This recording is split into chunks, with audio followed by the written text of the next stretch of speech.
YouTube, what's up with it? Y'all already know who it is. It's your boy Maine from Maine's Morph Creations coming to you guys. Just stopping in. Wanted to do a quick video. Hadn't posted nothing in a little minute. I actually don't even remember what the last video I posted was. Oh well. But yeah, wanted to stop in, check in with you guys, drop some, little content, and show you guys actually my last two pickups. Well, my two most recent pickups, I should say. Which these are probably gonna be the last of this year, as far as 2022. Yeah, these most likely the last I grabbed this year. But you never know, anything's possible. But yeah, so just quick vid. I want to show you guys these. Before we go any further, make sure that you guys hit that like button, hit that share button, or I guess you can't really hit the share button. Well, you can, then you copy the link and share it everywhere. But make sure you guys subscribe and ring that notification bell. That way you will be alerted every time I add content. And so thank y'all for stopping in. Here we go.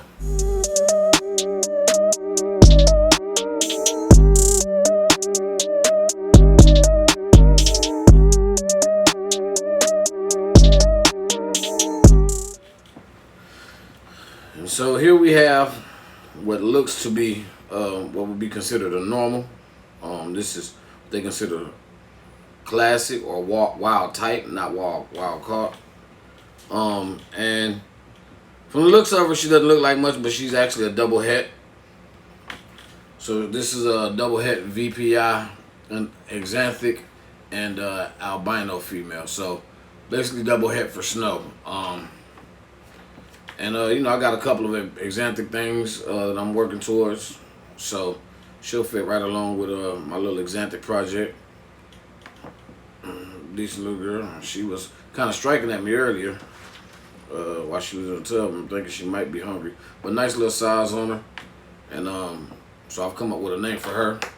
And we're going to call her Abilene, because that's where she's from.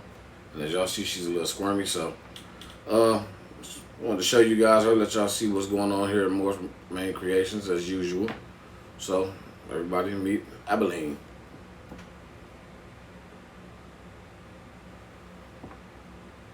This is a pickup from my boy over at Sick With It Balls. And I mean, I'm gonna go ahead and let y'all know he had an awesome year. Like, he produced some heat over there this year. Hey, be quiet. Sorry, hard hit animals. But he produced some heat over there this year. I'm talking about fire. So even though he ain't putting no content up in a while, if you ain't following him, if you ain't subscribed, go subscribe. Follow him on his Instagram, follow him on Facebook, all of them at Sick With It Ball Pythons. And I mean, he got some heat over there. He had a really good season this year.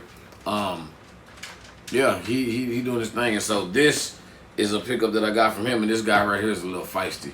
But this is actually I got this because there's a gene that I was actually supposed to pick up last year from him. And I don't even remember what happened, why I didn't. But needless to say, he produced it actually in a bit better combo. So I'm gonna go ahead and show you guys this little feisty fella. Hopefully I don't get bit, because he is a striker. Okay, yeah, he's kind of balled up right now, so it might be good.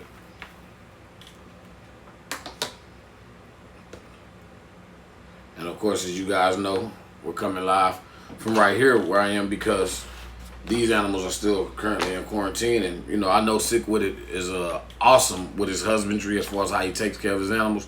But through trial and error, I've learned that despite how good of a relationship you have with a person, or any circumstance like that, you never introduce a new animal to your collection, simply because there could be an unforeseen incident. There could be something that was unknown, and you do not want to introduce that to your collection. So any animal that comes into my collection, no matter where I get it from, goes into quarantine for a minimum of 30 days.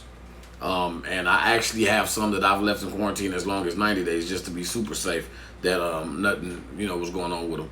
But without rambling on, I would like to introduce you guys to this hot fella here. So this is a Superfly leopard extreme gene. And just check out this. Like, just check out. I mean, I'm guaranteeing that the camera's not doing justice as far as how bright this guy is. And I mean, there's all of this coloration all in here. I guarantee you can't see it on the camera. But I mean, it's like little explosions of just yellow all over. And I do love how leopard interacts with certain genetics. But this guy right here is, I mean, he is amazing. And this is a male because I'm definitely putting him to a few things.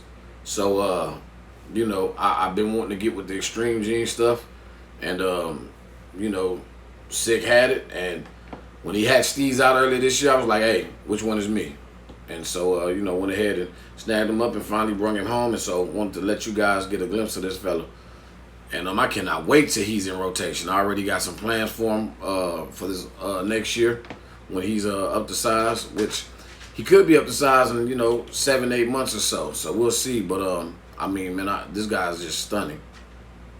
So again, he's a super fly leopard extreme gene, which is obviously super pastel, and then you get the fly because he has the fire in it. And then leopard, which you see how leopard interacts. I mean, in my perspective, one of the greatest codoms as far as combinations and the way that it influences patterns and stuff on snakes.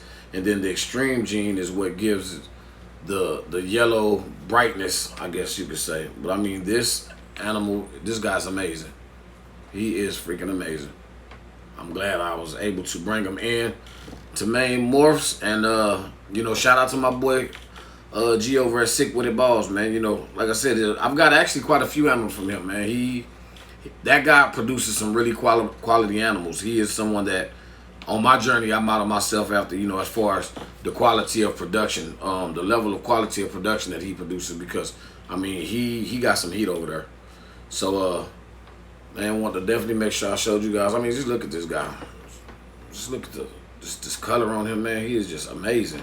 I can't wait to see as he grows, with this extreme gene, the way it interacts, what goes on with it, how bright it holds color, how dark it stays. Because, a lot of time with pastel, they tend to fade out and brown out. So I want to see the influence that this extreme gene has, not only in this fella, but with other genes as well. So it's something that I haven't heard a whole lot about. I know some people work with it. It's not something I've heard a whole lot about, but I was introduced to it last year, and the moment I saw it, I'm like, yeah, I definitely gotta have some. So here's this fella, and his name is Ebenezer. Got him around Christmas time, so, and he's kind of mean, Ebenezer Scrooge was a little bit of a prick, so this guy here, we named him Ebenezer, and yeah, so get him put back up, and still hopefully maintain without getting bit. Because he is a firecracker. Man, thank you guys for stopping in, checking in with me for a few minutes. Just wanted to show you guys these quick pickups.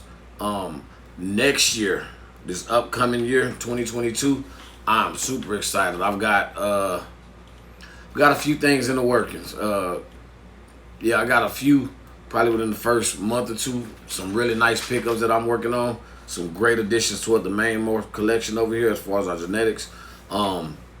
So you guys will definitely be seeing those upcoming. And I'll probably get back with you guys one more time before the year's out, just to kind of give you guys I guess you could say, a quick review over how this season went. So again, thank you guys for checking in with me.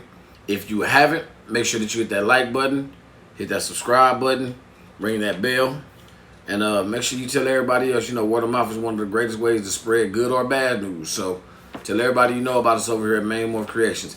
Thank you guys once again for checking in. Peace.